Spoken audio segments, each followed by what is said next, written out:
agnostics, long-haired weirdos, short-haired weirdos, vandals, hooligans. The government, hug the government, love the government, hug the government, love the government, hug the government, love. Welcome to The Politics Guys, a place for bipartisan, rational, and civil debate on American politics and policy. I'm Michael Baranowski, a professor of political science at Northern Kentucky University. I'm joined today by my conservative counterpart, Cleveland area attorney Jay Carson. Hey, good morning, Mike. Hey, Jay, how you doing? I'm feeling like a big old slow turtle today, Mike, I'm afraid. There you go. Okay. Well, a little bit of coffee will be a little better. So I'm sure as we get throughout, you will be more like the hare than the tortoise here. But before we do get started, I want to thank our newest sustaining supporters for the show on Patreon.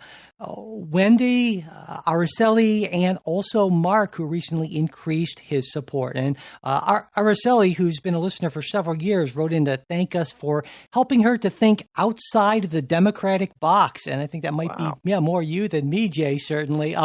But she wrote, I didn't follow politics, but after the 2016 election, I wanted to understand why people chose the president. I've learned so much because of this podcast and have a better standing of Republicans' views. So there you go. And we really appreciate that. I feel personally good about that. Yeah, you should. And of course, when you're a Patreon supporter, you don't just get that second full-length episode every week. You also get ad-free versions of all our shows and other things at various levels of support. And if you want to check that out, just go to patreon.com/politicsguys. And as always, if you would like to get all our bonus content, but you're not in a position to support the show financially right now, just send me an email, mike@politicsguys.com, and I will make that happen. And also, I just wanted to, we're getting toward the end of the year, Jay, and I'm kind of looking back at the dumpster fire that still is 2020. And there have been a lot of times, I got to say, where the last thing I wanted to do practically is to just go dive deep into the tragedy of American politics in 2020. And I just wanted to thank everyone who's listened and supported the show throughout this year, in case I forget next week, because it's not just a financial thing. It's also, every once in a while on a regular basis, we'll get that, so-and-so just became a new supporter. And it's like a sign that, this matters to a lot of people, what we're trying to do. And sometimes it feels like we're just fighting, against immense forces of polarization and incivility. And the fact that so many people during this difficult year have supported the show and continue to support the show. It's not just a financial thing, but to me, it's an emotional thing, and it really does help to keep me going. And I just want to just express my heartfelt thanks to everyone out there. Yeah, well, and same for me. This has been a year when it's been tough to keep going. It's just no question, no two ways about it. So. Yeah. So with that, Jay, I think the place to start. So our top story is breaking from last night. The U.S. Supreme Court has essentially slain the Kraken. The court rejected Texas's direct action lawsuit against swing states, Michigan, Wisconsin, Pennsylvania, and Georgia. Basically on the basis that Texas lacks standing. The court stated in a succinct order, Texas has not demonstrated a judicially cognizable interest in the manner in which another state conducts its elections. It was an unsigned order. There were, I don't want to call them dissents, it's just sort of new positions from Alito and Thomas, stating that based on their understanding of the court's original jurisdiction, they would have taken they wouldn't have rejected it out of hand, but they also said that they took no position and would not have blocked the Electoral College from meeting on Monday. In other words, this was sort of a technical sort of thing about how suits are presented in the Supreme Court. And they indicated at least they would not have granted the injunctive relief that was requested. So with that would seem to be the last big suit that was still out there. President Trump tweeted, I should say, the Supreme Court really let us down. No wisdom, no courage. So there we go, Mike. And what are your thoughts there? I am not surprised. Again, this is sort of a basically 9-0 decision, and this is what I had expected. This is what I would say most legal observers had expected, even amongst the conservative ranks. There were a group of conservative law professors who had filed a amicus brief, basically saying that, look, this is just nonsense. But getting your thoughts as a political scientist, as opposed to looking at it from the legal perspective. Well, Jay, I used to be a conservative, and even though I'm not anymore, I still am a big believer in what I used to think conservatives believed in, and that's federalism.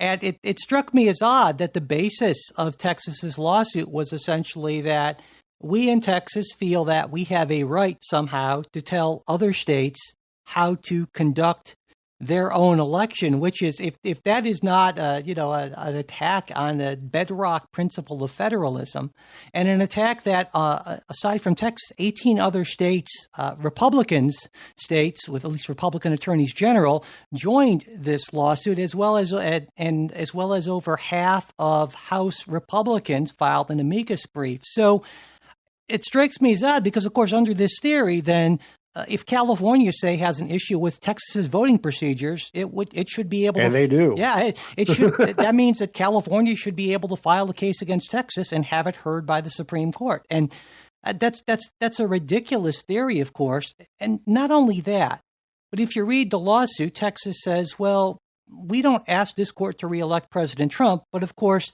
they only challenged in those four or five states that went for Biden over Trump. And even if you grant their arguments, I put that in air quotes, that the problem is that state legislatures are the ones to decide the time, place, and manner of elections. And therefore, if a change in election procedure is made by any other body than the state legislature, it's unconstitutional. Well, under that viewpoint, then, in fact, Texas's changes that they made to their election procedures would be unconstitutional because many of those changes were made actually by the governor and not by the state legislature. So this is a travesty. I don't think is too big of a word. And I guess my main concern is that, for a while we've been talking about how this is just some kind of a fringe thing, crazy cracking people like Sidney Powell. But now we have not just President Trump, but over half of the Republicans in the House, and again, 19 attorneys general of states in this country who signed on to this. And if that isn't disturbing to people, I got to say, I don't understand why not. And I guess my question for you, because you are still a conservative, is this disturbing to you? I mean, it's less disturbing because I think the result was correct, right? It was a 9-0 smackdown, get out of here. And I think rightfully so. It's troubling to me that so many states signed on to this for the reasons that you mentioned. Now, I haven't looked at all the amicus briefs that were filed, because you can file amicus briefs on different things, and you can raise issues and say, look, I think this is, we're filing just because this is an important question that the court ought to look at, without necessarily taking positions on the merits. Some of these briefs, I'm sure, took positions on the merits, and look, I think there are some meritorious things to argue about, right? The Supreme Court itself sort of smacked down Pennsylvania about whether it was properly segregating the ballots that were coming in late, and so forth. So I think those are always, those are sort of important issues that look, was the state of Pennsylvania abiding by the Supreme Court's earlier decision? But that's not for Texas to argue about, and that's what the court said, and I think they're right. So I guess, I mean, I see this as sort of, again, the judicial restraint kind of question. And throughout our discussions, I think I've always argued that I'm very reluctant to see courts wading into elections. There needs to be some fundamental fairness guarantees, and when there's fraud and malarkey, it ought to be quashed, right? But I become more and more troubled every time we have a court having to weigh in on things like this. And look, in fact, the Supreme Court sort of already did weigh in on these questions.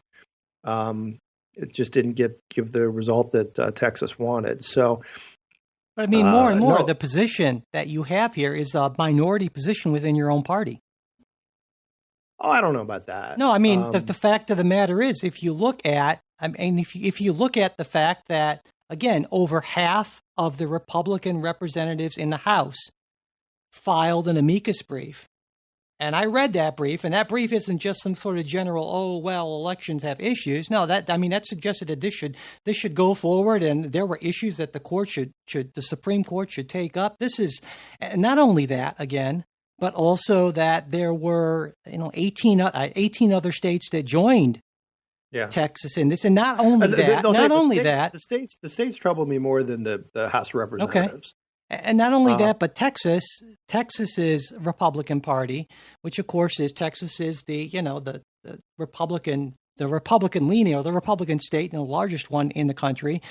Their chairperson, Alan West, wrote, the Supreme Court, in tossing the Texas lawsuit that was joined by 17 states and 106 U.S. congressmen, has decreed that the state can take unconstitutional actions and violate its own election law. Number one, that is false. It did not decree that. Secondly, resulting in damaging effects on the other states that abide by the law, while the guilty state suffers no consequences. And we'll put aside the fact that that's a sentence fragment, but that's also false. And then he writes, this decision establishes a precedent that says states can violate the U.S. Constitution and not be held accountable. That is also false. Then finally, he writes, this decision will have far-reaching ramifications for the future of our constitutional republic. Perhaps law-abiding states should bond together and form a union of states that will abide by the Constitution. The Texas GOP will always stand for the Constitution and for the rule of law, even while others don't. There was barely a sentence in that statement that was not a lie. Last part's good, right? Except it is contradicted by the sentence that came right before it. Right. I mean, does it concern you when the chairperson of the largest state Republican Party in the country says, "Hey, maybe we should secede"? I guess it concerns me. I don't think any of that's going to happen. I think lots of times politicians say things for political reasons, and they're just spouting off, and that's it. I mean, I think the chairman of the Texas Republican Party has about as much authority as to actually accomplish any of this as you or I do, and that's what the court said, right? I mean, he can say whatever he wants about a court decision, and as you pointed out, most of it was wrong. But as a conservative, Jay, I mean, as a small C Burkean type conservative, which both you and I are, we both, I think, accept and very strongly support the idea that sentiments and traditions and sort of the general views of the people, these are things that are far more powerful than laws and rulings and that sort of thing. And I think concern from a true conservative perspective is when you are building up a culture that suggests that the only thing that matters is not procedure or process or democratic norms, but the only thing that matters is winning by any means necessary. That laws and courts are not going to stand forever against that if that's what the people think. Oh, I think you're right. And again, I think the Texas chairman is absolutely wrong and absolutely goofy, and I think he sort of makes a fool of himself by saying these things. Now, I think the place where you and I part ways so often is how much you think people actually listen to this, and you tend to give folks like this more credit than I do. My sense, again, as a conservative Republican, is this is a guy who's just saying a bunch of political nonsense to sort of placate his folks. Does it have a real impact beyond that? I'm always skeptical. All right. And if you take a different view, saying, look, no, this is a more mainstream type phenomenon. Now, look, he is the chairman of the Texas GOP, at least for the time being.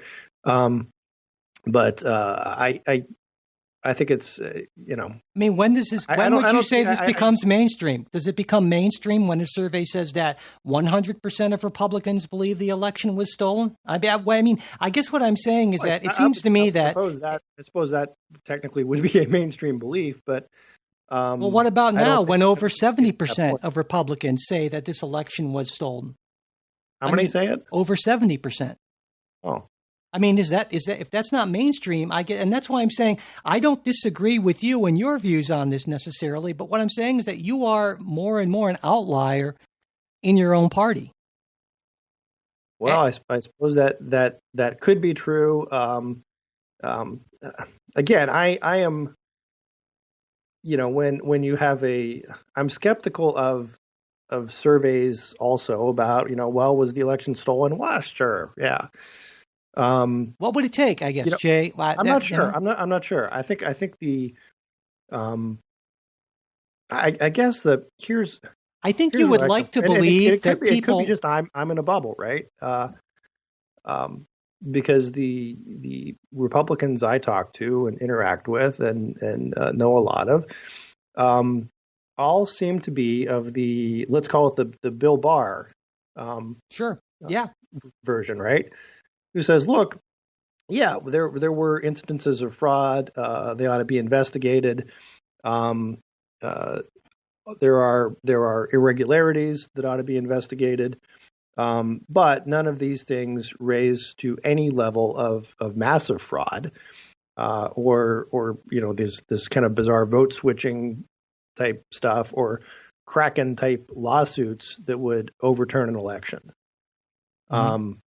These things are nonetheless important to keep an eye on and to investigate and to prosecute, because there may be an election at some point where the margin is small enough where it can be affected by a couple thousand votes in a single state. That was the case in Florida in 2000, but the numbers are just not there in this case. And I think also if you look at there were some stuff in the Texas suit which was just really sort of bizarre, right? I mean, they did some sort of mathematical equations that said essentially calculated Biden's ability to have won it. The odds were about 1 in 4 quadrillion or something. So I'm not real good at math, but again, it just seems sort of a bizarre kind of claim, and again lacking in hard evidence of, look, we have electronic forensic evidence that the machines were hacked or were programmed to move votes, or something of that nature, right? Or we know that there was a certain number of votes that were in Pennsylvania that were supposed to be segregated and weren't, and that's the difference. That just isn't there, hasn't been there, and I think.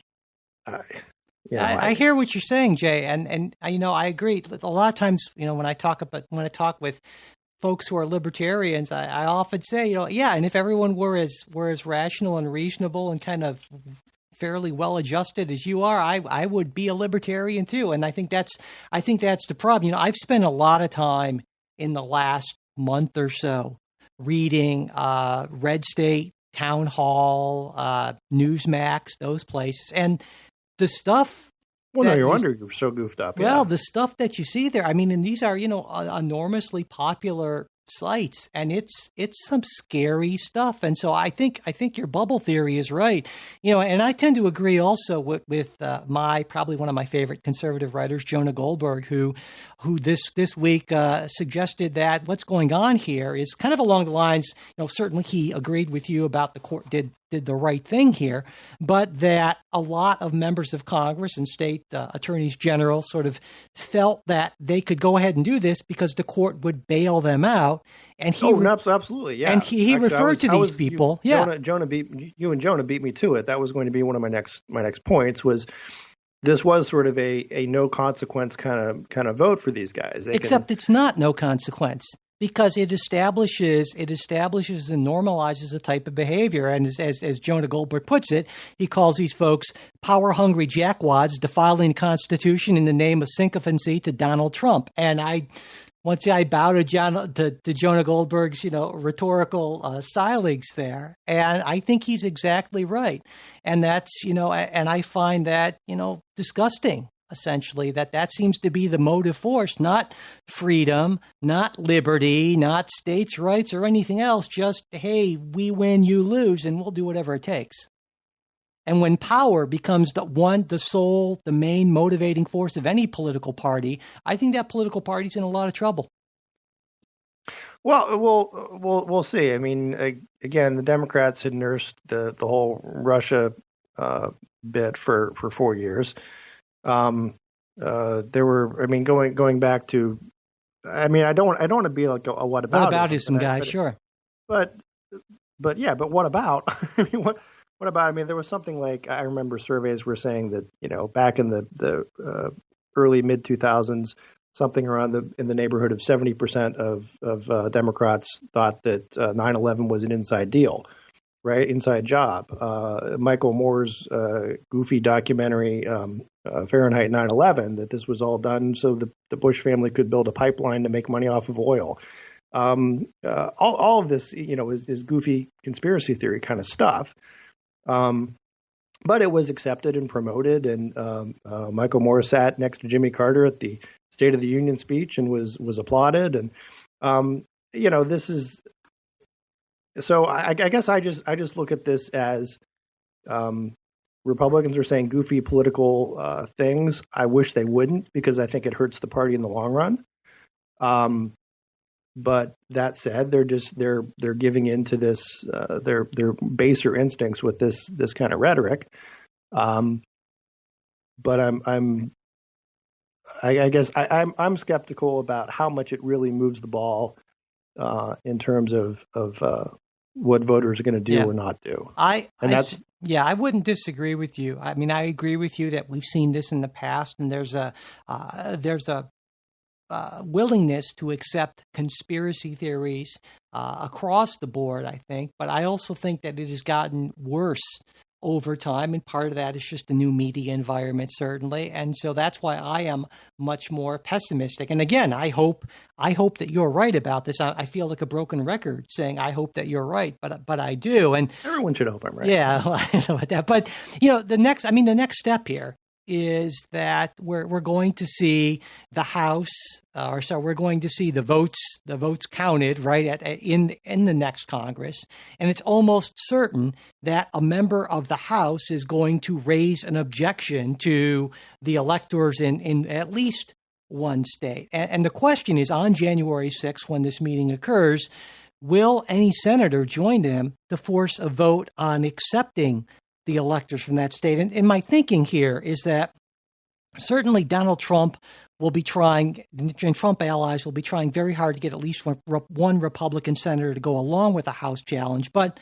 on the other hand, I'm sure Mitch McConnell and a lot of other Republican senators are going to try to exert a lot of pressure so they don't have to take a vote on this sort of thing, right? And I don't know, in this case, I can see, for instance, if on the 5th, Kelly Loeffler wins her runoff election, that maybe she's a candidate, or maybe Marco Rubio or Ron Johnson. I could easily see one of them going ahead and being the senator who agrees with the House objection and leads to a vote that's going to be, in the end, I just cannot see Congress overturning the will of the people, but I still think that's going to be a horrific thing.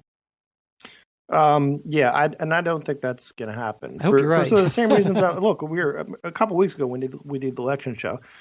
Ken was very certain that the Supreme Court was just going to hand the election to Donald Trump, notwithstanding who voted for any votes. And I took issue with that because I thought it was absolutely wrong, and I think he was right. I mean, all of these cases, many of them heard by Trump appointees have come to naught, right? So I just don't see that happening, and I think there is a Jonah is exactly right in that some of these places where you can make the political objection and say, damn, that Supreme Court, we was robbed. But knowing that there's no actual consequence to them saying that, it's shores them up with the base, but there's no danger that anything they do or say is really going to impact, I think, the Republic, at least in the immediate sense. Now, I get your agreement that the more mainstream these views become, then the more problematic it is down the line for the legitimacy of our institutions and so forth. But I doubt. I don't think there's going to be. I don't see any senator crossing over on this. Well, I say crossing over. Yeah. Well, I will. I know before we have to move on, but before we do, I will just end with. I hope you're right, Jay. I usually am. So our other big news, again, breaking just from last night, is that the FDA has approved the Pfizer vaccine. This is sort of the fastest vaccine ever to be approved. It comes on the heels of some criticism by Donald Trump, who called the FDA in a tweet a big slow turtle for not moving more quickly on this. I think there's. I mean, I think look, this is unalloyed good news, right? It's 50 million doses that's going to, starting as quickly right now. There are probably people getting vaccinated. They're listening to our show as they're getting vaccinated, Mike, which is good on two fronts. So that's good. There's the president's parting shot at the FDA. There is the Moderna vaccine is likely to be approved, again, shortly, within the next week or so. So we'll have two vaccines out there. Your thoughts on the politics and the road that got us to this vaccine? Well, I mean, I certainly agree with you on all of the big points. It's sort of a lot of times you say when we talk about sort of Trump administration folks, does anyone know how to play this game? Yes. I think, and just like now, this week we've heard stories that a couple of days ago, White House Chief of Staff Mark Meadows called up Stephen Hahn, the commissioner of the FDA, and said, "Hey, if you don't approve this by Friday, you can hand in your resignation." And right. Even if he was joking about that, right? That is just such a colossally stupid thing to say. And Hahn has denied it, but there are, I guess, multiple other sources that say no, that in fact was said. And you got to think, why in the world, given the fact that that some people are already reluctant to take this, why you would even joke about something like this? It just maybe it's a minor thing, but it just kind of boggles my mind. And the same thing with President Trump tweeting, "Get the damn vaccines out now." And spelling "damn" wrong because he just was too impatient to put an N in "damn," just DAM. It's much quicker. And I guess it just. It's I don't know what bothers me more about the Trump administration, if it's the mendacity or the incompetence. It's really a combination, I suppose. It just makes it a what have you sandwich. But yeah, what are you going to do after January 20th? There'll be plenty of Donald Trump to he's essentially, Lindsey Graham thinks he's going to be the shadow president. So there you go. Okay.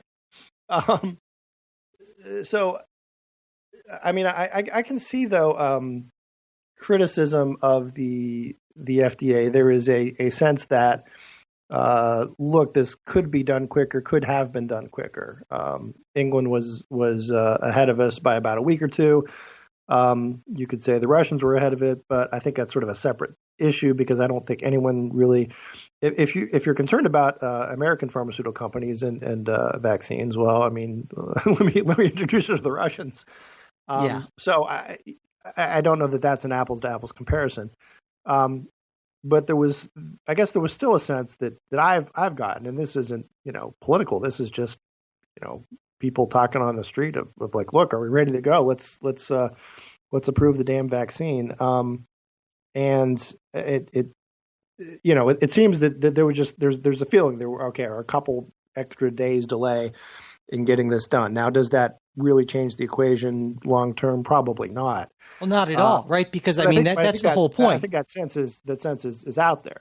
Yeah, and I think maybe that's what he was responding to. And I guess that's my point, Jay, is that especially given the fact that the doses have already been bought, and so whether it's approved Friday or Saturday makes literally no difference in terms of the rollout and the distribution. I think it, but it does, I think, make a symbolic difference in terms of, look, we're moving really quick to get this done, or we'll get to it when we get to it. Well, I think there's a difference there. I agree. In the real world, practical sense, there is little to no difference. But I think just in terms of perception. But there's no one at the FDA. I don't think there's any perception that the FDA about this was saying, we'll get to it when we'll get to it. I mean, I think there's a huge perception out there of that. Really? That the FDA is just being kind of lackadaisical. Oh, yeah, it's going to take some time. And it's just we're slow rolling it. I'm not saying that perception is correct, but I'm saying it exists. And maybe that's because President Trump has suggested that there's a deep state in the FDA that's trying to delay the vaccine's rollout to hurt him politically. Well, I mean, how much is going to hurt him politically at this point? No, but he was saying that months ago. I'm saying I don't. Yeah, but I think it's more of a sense of look, this is a government bureaucracy, and look, this has been out there for a while, right? That the FDA takes too long, and plenty of folks from both parties over the years have said FDA processes ought to be able to move more quickly. So I think that's just kind of in the air, right? There was a sense of gotta wait in line at the post office, sort of, look, everything's being held up by a federal bureaucracy. Now, rightly or wrongly, but I think that perception exists. And was it stoked by Trump to some extent? Probably, but. I think there was a frustration out there, right? At least as of like a week ago, when everything keeps coming back. Yeah, we're ready to go. And they didn't move as quickly. So, and I feel like, I see what you're saying, and I feel like the FDA moved as quickly as they possibly could to ensure basic standards of safety, and I think that's exactly what we want the FDA to do, because the last thing we'd want is to do that Russian sort of thing where you say, we have a vaccine, does it work? I don't know, let's just roll it out, and right. Yeah, I don't think anybody thought that was really. Well, I shouldn't say that. There were certainly some folks, and there were folks on the left, of course, who were saying, "Hey, I don't trust this vaccine. It's Trump's being, rushing it through." Sure, yeah. But to me, I guess maybe the best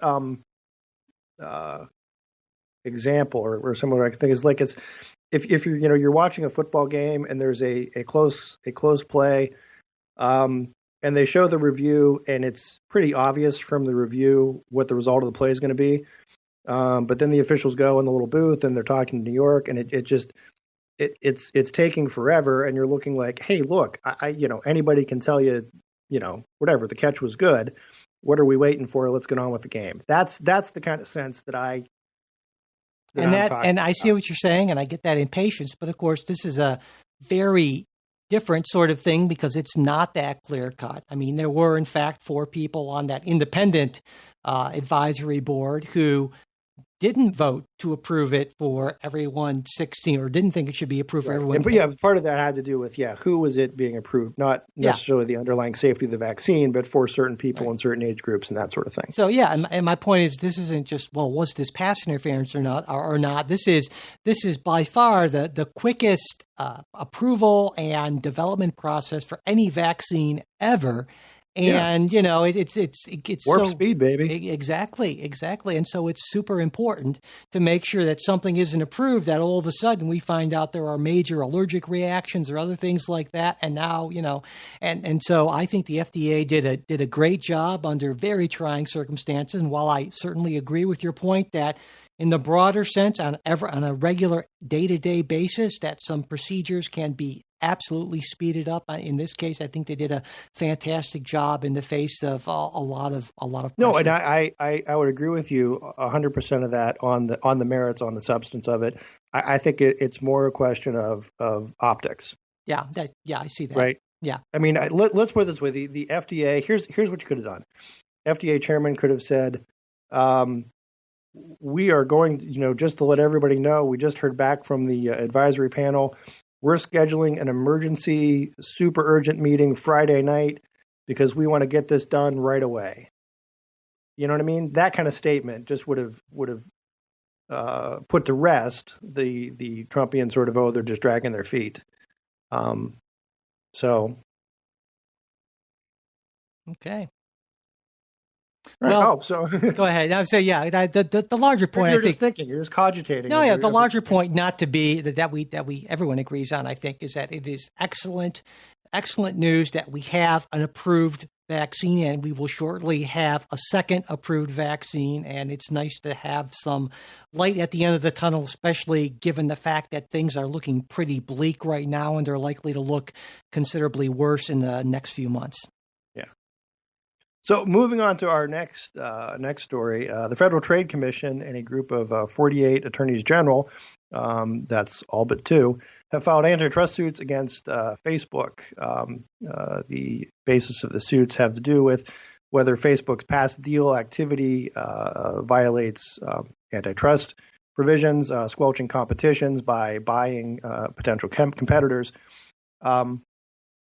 Supposedly there was an email by Mark Zuckerberg expressing that it is better to buy than compete, which is quoted in the lawsuit. And in many cases, I suppose he's right. So it was accused of anti-competitive conduct in how third-party apps access information as well. And so the next state, this obviously moves to a big antitrust cases are notoriously complicated and take a very long time.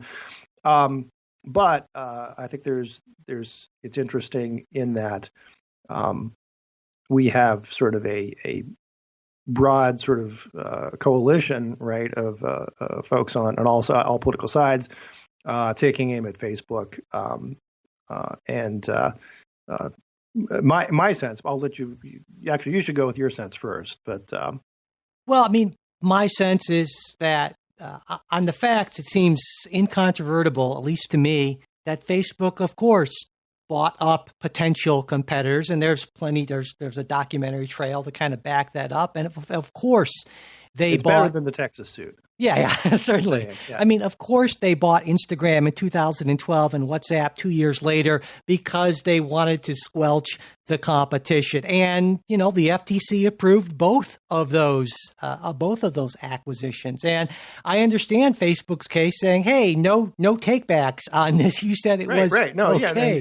Yeah, and Facebook asked fair and square and went through the process. And the way the review process works is the FTC looks at, is this acquisition, will it harm competition, or may it in fact actually favor competition? Yeah. And the problem here, it seems to me, is what's called the consumer welfare standard. And really, this has been the standard that's been used in antitrust considerations from the 1970s. It kind of became the focal point.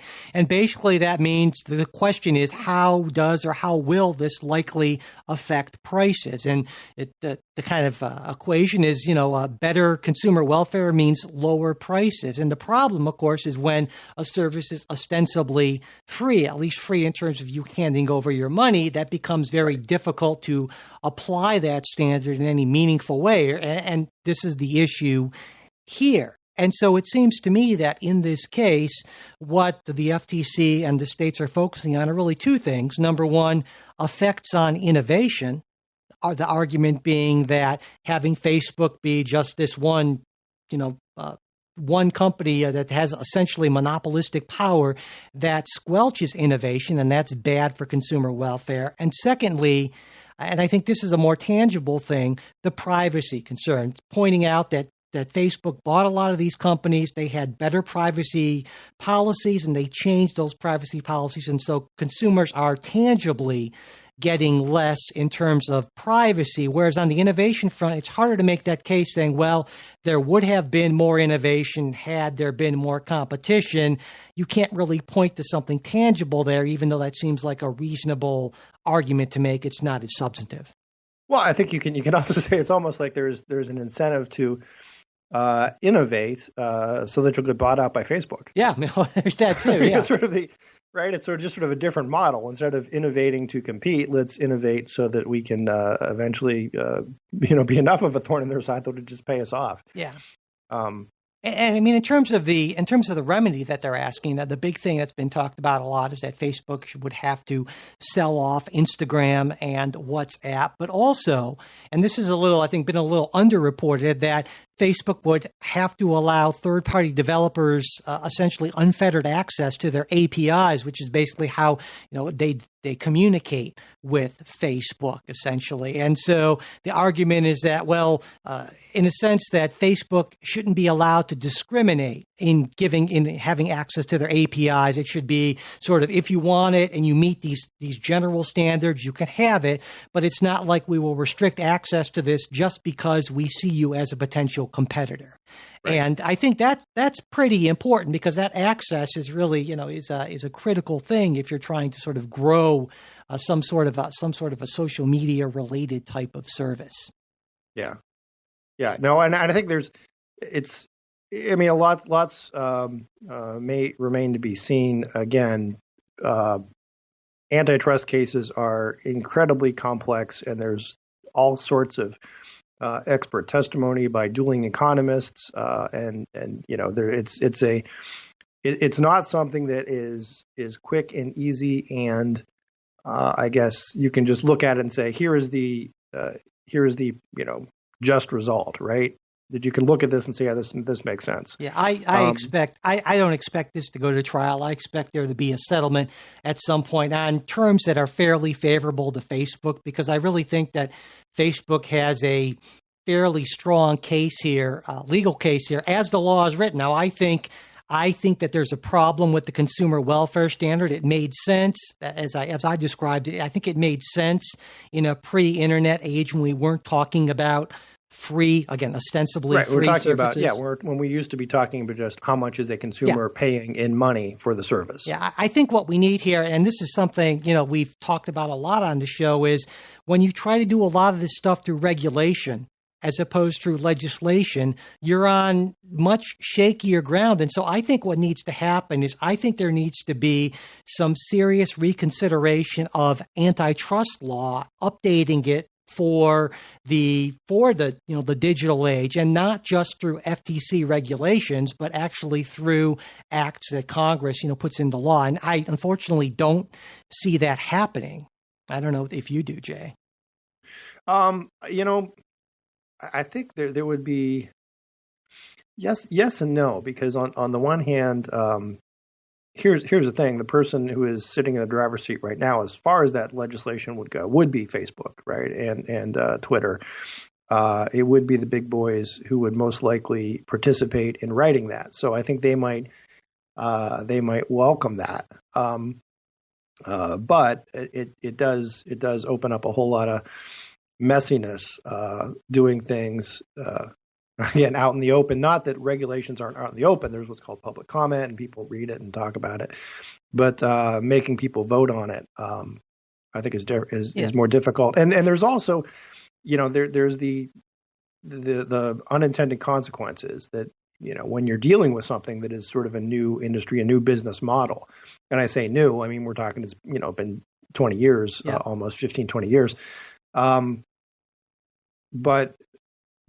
yeah, I think everyone sort of understood the incentives and if you keep in mind, our antitrust laws were written in 1912 against just a different kind of economic backdrop altogether.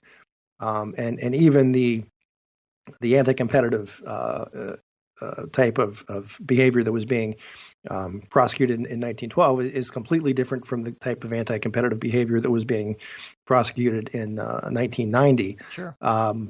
So we're at an even more different world now. So yeah, and I think if we go back to those years in the early 20th century when these laws were put into place, it wasn't just that sort of economic consumer welfare standard. They had sort of a broader sense of anti-competitive behavior, antitrust. But I understand the appeal of the consumer welfare standard because you talk about unintended consequences. It's a lot easier to measure that sort of effect on price things. And it is a lot trickier to say, well, how do we factor in the cost of less privacy? Because it is a cost, but how do we measure that? That's a lot more subjective, and it is a difficult sort of thing. So this isn't a simple black and white issue. And I'd also point out that I think that if the fundamental concern is, and for a lot of people it is privacy, well, then I don't know that this is the appropriate way to go about it. I think the appropriate thing to do then is to pass legislation that mandates that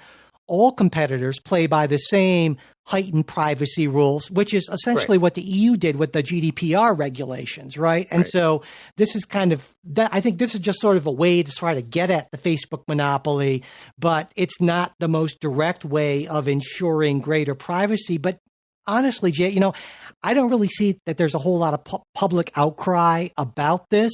And so that's another reason why, people aren't up in arms saying, oh my God, I hate Facebook, it's evil or anything like that.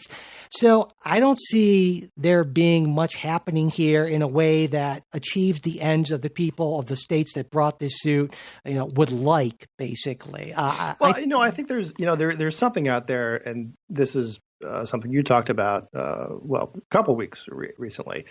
There is just sort of a general anger directed at social media. And it's a little bit like anger directed at Congress, right? That, they're all a bunch of bums, but not my guy.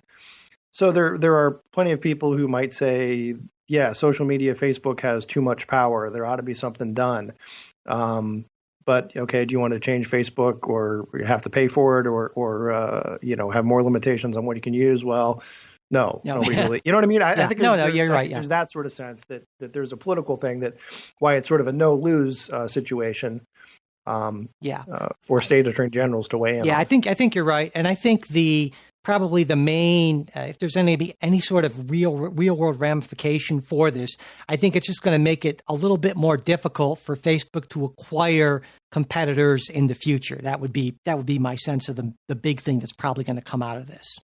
Yeah.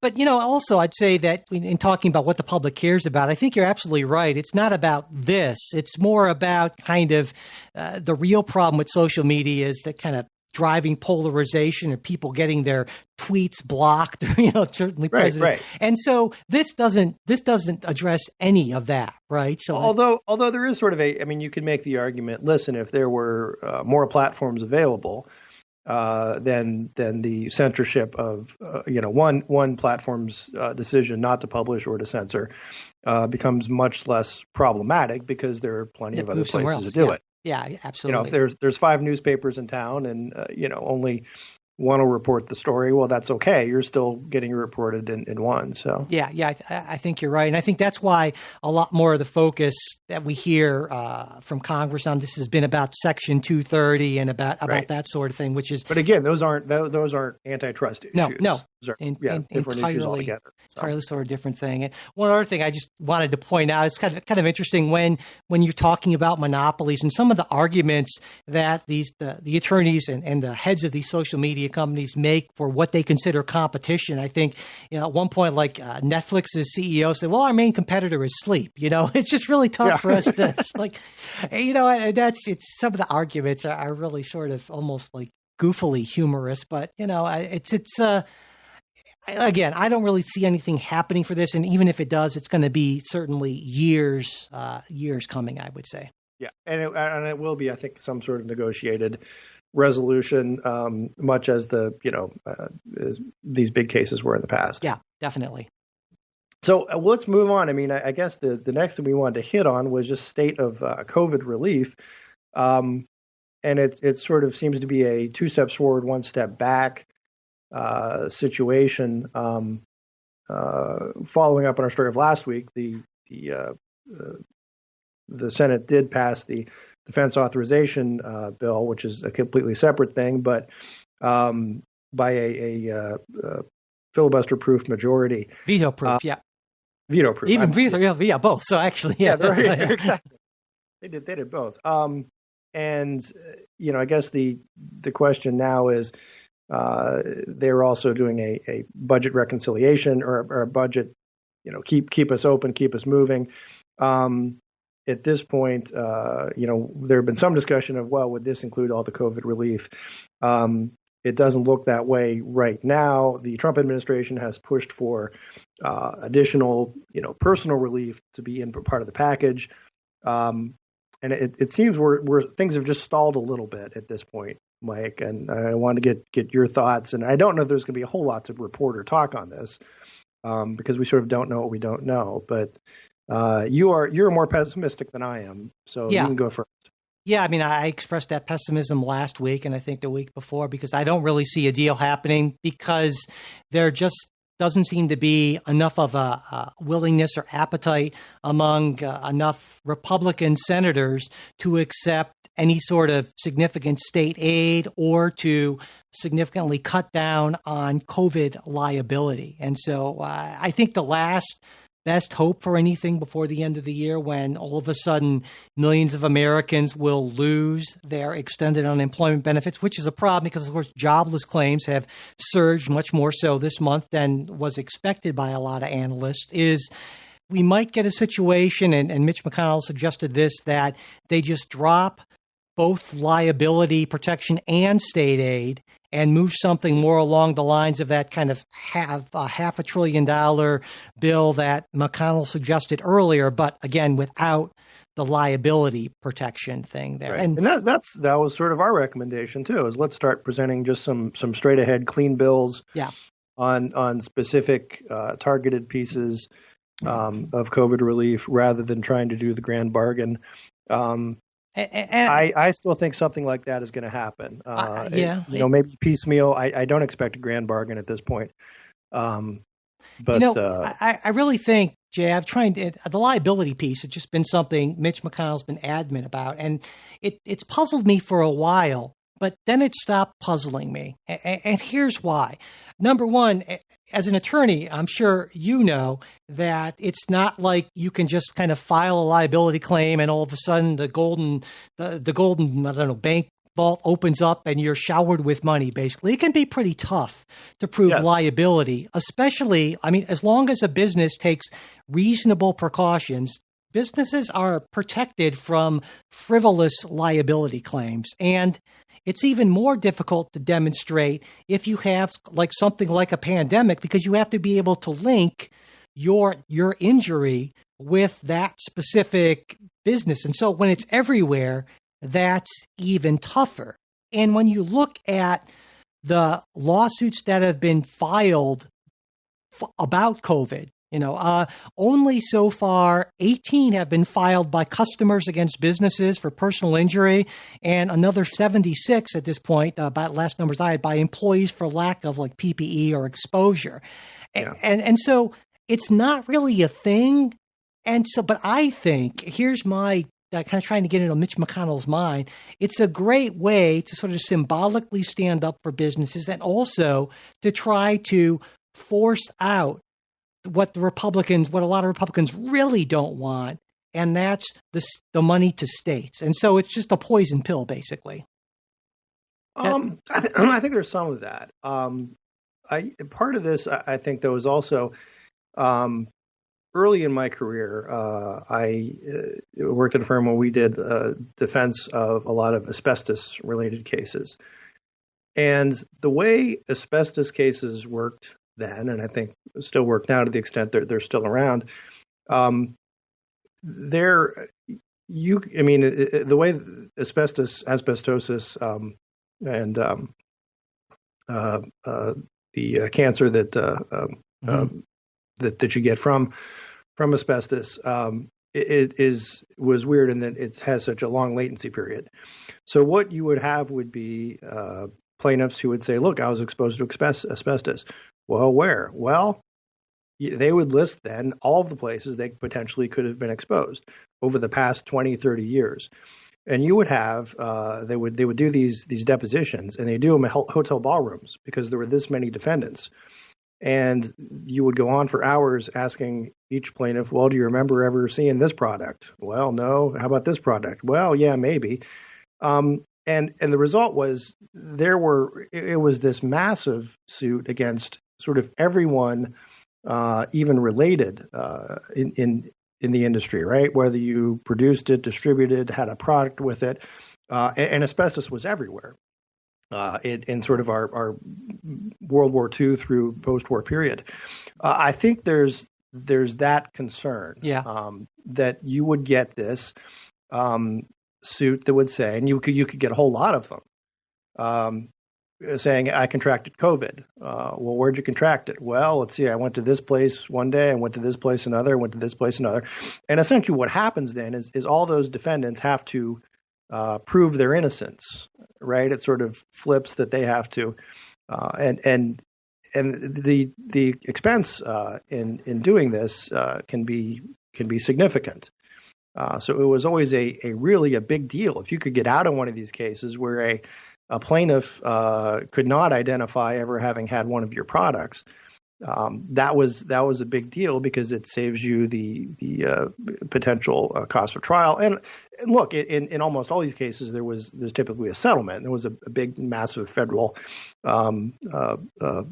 sort of pool of money also that was contributed from a lot of these asbestos manufacturers who went bankrupt that exist simply to fund the settlement. So anyway, that's a whole lot about asbestos and not a lot about COVID, but I think that's the sense and that's the concern in the business community, is that you could see these large actions against absolutely everybody, and then businesses are being hauled into court to have to say, look, no, I can prove he didn't catch asbestos at my place.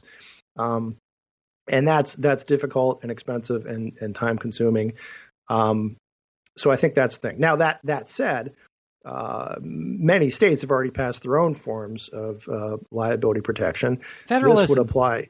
Yeah. So this would be, federal court. And my sense would be a lot of, I think it would be difficult to bring, I don't want to say difficult, but the proper venue for asbestos cases, in my view, would be more likely state courts, right?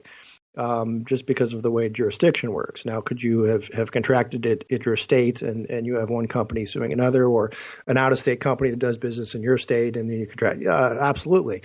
But it's probably more a state court play than a federal court play, at least as things are set up now. But anyway, that's my take as far as why McConnell is adamant on that, is I think they don't want to have another situation where you just have these massive lawsuits that involve everyone and go on for literally 20 years. Yeah, and I think a lot of folks on the left, including myself to a certain extent, would say, well, okay, so Republicans want a lot of Republicans, so I don't want to paint with too broad of a brush, but a lot of Republicans want minimal legal restrictions or regulations on businesses. They should be able to do more or less what they want in terms of COVID, and just, people and workers just assume the risk if they want a job. But they also want special protection from liability for businesses. And so it starts to feel to a lot of folks on the left, especially, like Republicans are arguing for a sort of like a Thunderdome sort of situation where it's like, well, we'll see what the hell happens, and it seems to me that of the two, liability, the whole idea about the potential to file suits, that's supposed to keep businesses in line and to make sure that they say, well, which is a lot less heavy-handed, certainly, than regulations, right? Because businesses can kind of weigh those risks and say, well, do we want to take a chance on a lawsuit? Maybe we shouldn't open up today until we get extra PPE in or something like that. And I think you would agree that of those two things, that's a lot better way to go than through regulation. Well, I do agree that letting the market handle it is a better way to go than regulation. Usually the two work hand in hand, though, right? I mean, if there's usually a regulation, and then if you fail to abide by the regulation, then that is kind of per se liability. Yeah. In this case, what they're talking about again would be sort of a heightened pleading standard, if you will, right? That it can't just be, I got it there, they were negligent. It has to be something that they were beyond, it was beyond a mere goof up. They were sort of grossly negligent, or willfully failed to follow basic safety procedures. But I guess the issue again with that is just the causality part of it, right? When you have a pandemic that is widespread and you can get it anywhere, folks that are doing the right thing may well be caught up just because, they're open. But again, on the other hand, that makes it a lot more difficult to make that connection. So it would make it even more difficult for those cases. Well, I think that's the argument that McConnell wants is to have the heightened standard. I don't think. As my understanding, there's not an absolute immunity.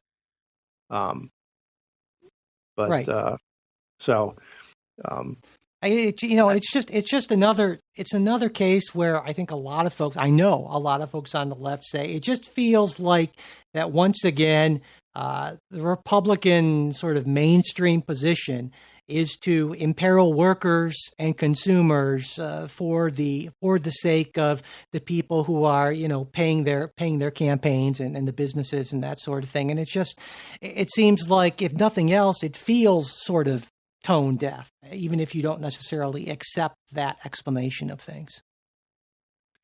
Well, I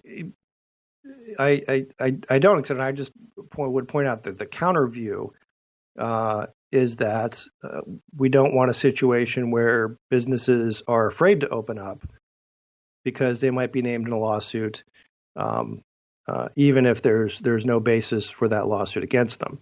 And again, saying a lawsuit is frivolous is one thing, but in a lot of cases you could make a non-frivolous case, right? And frivolous is sort of a term of art.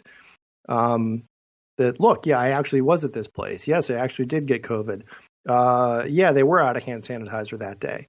And then that's a non-frivolous case. But is it a meritorious case? No, I would think not. And you would still be risk risk of businesses saying, look, we'd rather just shut down than be hit with this potential liability. I will say, and in doing so, would put a lot of their workers out of jobs. So, I think part of the issue here, I still maintain that, Jay, you and I could get in the room and put something together that would be just fine, in an afternoon. But the problem here also is that no one's released publicly any details of what the the specific provisions of the liability shields or the state aid are. All we've heard are of Democrats want maybe 6 months or a year, and Republicans want 4 years. But so much depends on